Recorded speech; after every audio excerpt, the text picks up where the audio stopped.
इस वीडियो के अंदर गाइस हम लोग डिस्कस करने वाले हैं इनकम टैक्स की calculation for the assessment year 24 और 25, फाइनेंशियल ईयर 23 और 24 यहाँ पे जल्दी खत्म हो जाएगा मार्च के अंदर, उसके बाद जुलाई में फाइलिंग स्टार्ट हो जाएगी। तो अगर आप एडवांस के अंदर देखना चाहते हो कि मेरी इनकम के ऊपर कितना टैक्स लगेगा, क्योंकि इस बार न्यू टैक्स रिजिम भी है, आपके पास ओल्ड टैक्स रिजिम भी है, तो किस में ज़्यादा बेनिफिट आपको मिल रहा है, प्लस कैसे आपको टैक्स प्लानिंग वगैरह करनी है, तो उसकी पूरी कैलकुलेशन यहाँ पे मैं समझाने वाला हूँ। वीडियो को गाइस शुरू करने से बताना चाहूंगा, इसके पहले भी मैंने एक पूरा डिटेल वीडियो ऑलरेडी बना रखा है कि न्यू टैक्स रिजिम में आपको कौन कौन सी डायरेक्शन वगैरह नहीं मिलती है, तो इसके लिंक भी मैं आपको डिस्क्रिप्शन बॉक्स में प्रोवाइड कर दूंगा। प्लस अगर आप एक एक्सपर्ट के थ्रू अपना टैक्स प्लानिंग कराना चाहते हो तो उसकी लिंक भी डिस्क्रिप्शन बॉक्स में अवेलेबल है। अब देखिए गाइस, कैलकुलेशन के लिए हम लोग यूज में लेने वाले हैं ऑफिशियली इनकम टैक्स पोर्टल का इनकम टैक्स कैलकुलेटर। तो जैसे आप होम पेज के ऊपर आओगे, मैं सीधा डिस्क्रिप्शन बॉक्स में ही आपको डायरेक्ट लिंक देने वाला हूं। तो यहाँ पे आप देख सकते हैं इनकम टैक्स आपको कैलकुलेटर मिल जाएगा। इसमें एक बेसिक कैलकुलेटर है और एक एडवांस कैलकुलेटर है। तो आपको जो यूज में लेना है वो हमेशा एडवांस कैलकुलेटर यहाँ पे यूज में लेना है। अब देखिए, इसको भी यूज में लेने के दो तरीके, या तो आप लॉगिन करके ले सकते हैं। लॉगिन करने में फायदा ये मिलेगा कि आप जो भी डिटेल्स डालेंगे ये आपको एक कंपैरिजन टेबल बना के दे देगा कि किसके अंदर आपको ज्यादा बेनिफिट मिल सकता है।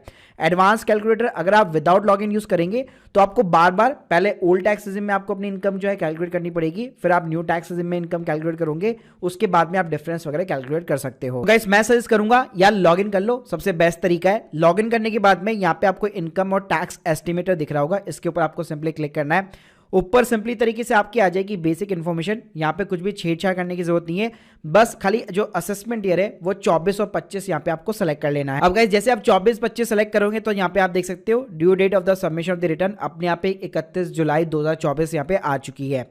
अब गाइस करना क्या है, हमको यहाँ पे कॉलम मिल जाते हैं सैलरी का, हाउस प्रॉपर्टी का, कैपिटल गेन का, बिजनेस प्रोफेशन का, अदर सोर्सेज का। मतलब ये पांचों हेड जो कि बहुत ही ज़्यादा इंपॉर्टेंट होते हैं, आप अपने अकॉर्डिंग जो है अपनी इनकम जो है इन हेड्स के अंदर डाल सकते हैं। शुरुआत करते हैं हम लोग सिंपली सैलरी के साथ में। तो अपना फॉर्म 16 उठा सकते हैं आप, अपना जो भी आप जहाँ पे भी काम करते हैं अपने कंपनी के पोर्टल के अंदर लॉगिन कीजिए, तो आपको एक अल्टीमेटली जो है एस्टीमेट दिखा देता है कि इस साल आपको कितनी सैलरी मिलने वाली है। इवन अगर आप खुद भी जॉब कर रहे हो तो आपको इतना आइडिया तो लग ही जाता है। तो आपकी जो भी ग्रॉस सैलरी होने वाली है, एग्जाम्पल के लिए मान लीजिए आपकी 9 लाख रुपए की सैलरी है। अब गाइस यहाँ पे अच्छी बात क्या है, देखिए आप स्टैंडर्ड डिडक्शन अपने आप यहाँ पे आपको मिल जाएगी, और आपको ये भी दिमाग नहीं लगाना कि भाई न्यू के अंदर मिलती है कि नहीं मिलती। मतलब सब कुछ केवल आपको केवल फिगर्स डालने, और ये सारा काम जो है ये आपको कैलकुलेट करके जो है देने वाला है। उसके बाद में गाइस यहाँ पे आपको मिल जाता है एग्जामिशन अंडर सेक्शन 10। तो अगर आपको एचआरए एलटीए वगैरह मिलता है तो आपको जितना भी एचआरए का जो है आप देख सकते हैं अपना फॉर्म 16 के अंदर, या फिर आप कैलकुलेशन वगैरह कर सकते हैं। एचआरए का भी एक पूरा क्राइटेरिया होता है, सेपरेट वीडियो हमारा बना हुआ है। तो जितना भी आपको एचआरए वगैरह मिलता है तो आप यहाँ पे इंसर्ट कर सकते हैं, वरना इसको भी आप स्किप कर सकते हो। तो मैं एग्जांपल के लिए जैसे एक फिगर डाल देता हूँ, लेट सपोज जैसे 25,000 रुपीज हो गया। गाइस अगर आपको यहाँ पे प्रोफेशनल टैक्स वगैरह डिडक्ट होता है जो कि 1200 से 2400 रुपए के आसपास होता है, अगर वो आपका डिडक्ट होता है तो यहाँ पे आप इंसर्ट कर सकते हो। तो गाइस ये पोर्शन हो गया आपका पूरा सैलरी का। आपने अपनी जो ग्रॉस सैलरी डाल दी, आपने एग्जामिशन क्लेम कर ली एचआरए वगैरह एलटीए वगैरह की, और उसके बाद में यहाँ पे आपने अपना प्रोफेशनल टैक्स डाल दिया। उसके बाद में गाइस चलते हैं हम लोग हाउस प्रॉपर्टी के अंदर। तो अगर आपका कोई भी होम लोन वगैरह चल रहा है उसके ऊपर आपका इंटरेस्ट का रिडक्शन वगैरह अगर आप अवेल करना चाहते हो तो यहाँ पे आपको 2 लाख रुपए तक की रिडक्शन मिल जाती है। तो गाइस यहाँ पे अगर आपकी सेल्फ ऑक्यूपाइड प्रॉपर्टी है तो यहाँ पे आपको इंटरेस्ट का कॉलम मिल जाता है। तो यहाँ पे आप अपने ईएमआई का जो भी इंटरेस्ट का पोर्शन है वो आप यहाँ पे अवेल कर सकते हो। इसके अलावा अगर आपने लेट आउट कर रखी प्रॉपर्टी, उसकी जो रेंटल इनकम है वो उसका भी कॉलम यहाँ पे आपको मिल जाएगा। इसके अलावा जो भी म्युनिसिपल टैक्स वगैरह है वो आप यहाँ पे इंसर्ट कर सकते हो। और सिंपली तरीके से अगर उसके ऊपर भी लोन चल रहा है तो यहाँ पे आप उसका भी इंटरेस्ट का जो डिडक्शन होता है वो आप यहाँ पे क्लेम कर सकते हो। इस कॉलम गाइस आपको कैपिटल गेन का मिल जाता है। आजकल कई लोग स्टॉक मार्केट म्यूचुअल फंड में इन्वेस्ट करते हैं, तो अगर आपके equity long term capital gain या शॉर्ट टर्म कैपिटल गेन है जो आपको अपने डीमेट अकाउंट के थ्रू मिल जाता है, तो 111A के अंदर आप शॉर्ट टर्म कैपिटल गेन डाल सकते हैं, और अगर आपका लॉन्ग टर्म कैपिटल गेन है तो 112A के अंदर आप डाल सकते हैं। वैसे तो ये क्वार्टरली वाइज पूछेगा, लेकिन अगर आपको आइडिया नहीं है तो किसी भी एक क्वार्टर के अंदर भी आप सारा फिगर इंसर्ट कर सकते हो। आपको एक आइडिया लग जाएगा कि भाई कितना टैक्स लगने वाला है। इसके अलावा अगर आपका लॉस है तो लॉस के ऊपर भाई कोई भी टैक्स नहीं लगता, तो यहाँ पे आपको ये माइनस का सेक्शन जो अलाउ नहीं करता।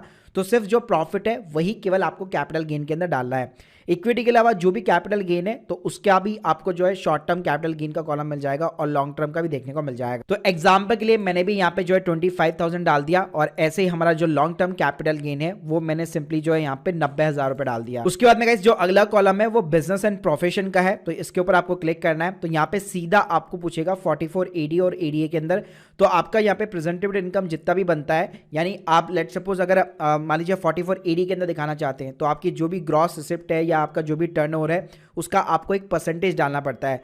44AD के अंदर वही चीज़ यहाँ पे 50% होती है, और 44AD के अंदर मिनिमम आपको अगर डिजिटल वाइज आपकी सेल्स और टर्नओवर है तो आपको 6% दिखाना पड़ता है। तो वही नेट इनकम यहाँ पे आपको अपने डालनी है, आपका जो भी बिजनेस का नेट प्रॉफिट है वो आप यहाँ पे इंसर्ट कर सकते हो। इसके लिए अगर आपकी कोई भी अदर इनकम है बिजनेस एंड प्रोफेशन से, तो वो भी आप यहाँ पे इंसर्ट कर सकते हो। फिर गाइस नेक्स्ट कॉलम आपका अदर सोर्सेज का मिल जाएगा, तो आपका सेविंग अकाउंट का इंटरेस्ट वगैरह हो गया तो वो आप यहाँ पे इंसर्ट कर सकते हो। इसके अलावा अगर आपका एफडी का इंटरेस्ट है तो अदर इंटरेस्ट इनकम ये आपको कॉलम मिल जाएगा। इस सेकंड वाले कॉलम के अंदर एफडी का इंटरेस्ट आप डाल सकते हो। इसके बाद में गाइस आजकल कई लोग गेम्स वगैरह खेलते, ड्रीम 11 वगैरह हो गया, तो वहां से भी अगर आपको कुछ इनकम वगैरह हुई है लॉटरी पजल्स वगैरह से, तो वो आप चीजें डाल सकते हो, या कोई भी आपको कमीशन या कुछ भी ऐसा रिसीव हुआ है तो वो सारी चीजें आप यहाँ पे इंसर्ट कर सकते हो। इसके बाद में गाइस नेक्स्ट कॉलम आपको डिडक्शन का मिल जाएगा, तो यहाँ पे आपको प्रोवाइड डिडक्शन डिटेल्स के ऊपर क्लिक करना है। अब यहाँ पे सबसे पहले आपको एटीसी मिलेगा, और अच्छी बात ये एटीसी के अंदर क्या क्या कवर होता है यहाँ पे ब्रैकेट के अंदर वो सारी चीजें लिखी हुई है। तो इस तरह से अगर आपके पास में डिडक्शंस वगैरह अवेलेबल है, आपने यहाँ पे इन चीज़ों में इन्वेस्ट वगैरह कर रखा है, तो उसकी डिडक्शन आप यहाँ पे ले सकते हो। सेम कहानी है, यहाँ पे अलग अलग और सेक्शन मिल जाएंगे, जैसे अगर हेल्थ इंश्योरेंस है आपके पास तो आपको एटीडी का यहाँ पे कॉलम मिल जाएगा। इसी तरह से अगर आप खुद एनपीएस के अंदर इन्वेस्ट करते हैं तो यहाँ पे आपको उसका भी कॉलम वगैरह मिल जाएगा। अगर आपका एम्प्लॉयर भी जो है एनपीएस के अंदर कॉन्ट्रीब्यूट करता है, अगर आप गवर्नमेंट एम्प्लॉयज वगैरह है, तो उसके केस में भी आपको यहाँ पे फिगर्स वगैरह जो है डालने पड़ेंगे। तो गाइस ये सारे डिडक्शन लेने के बाद में आपको कुछ नहीं करना, यहाँ पे लास्ट में आपको टैक्स डिटेल्स का कॉलम मिल जाएगा।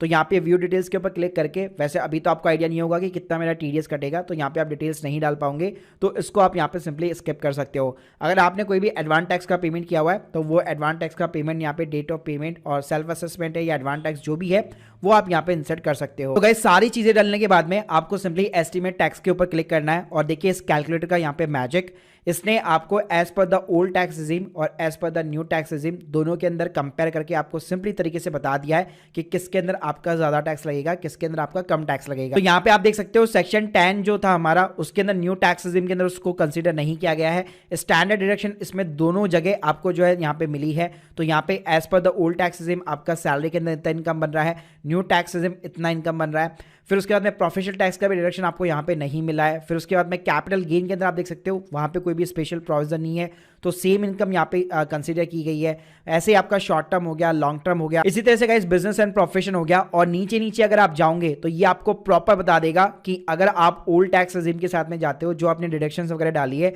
तो उसके अकॉर्डिंग 56,000 रुपीज़ का आपको टैक्स पे करना पड़ेगा। और अगर वही चीज़ पे मैं न्यू टैक्स रिजीम के अंदर जाता हूँ तो वहीं पे मेरे को 62,000 रुपीज़ का टैक्स पे करना पड़ेगा।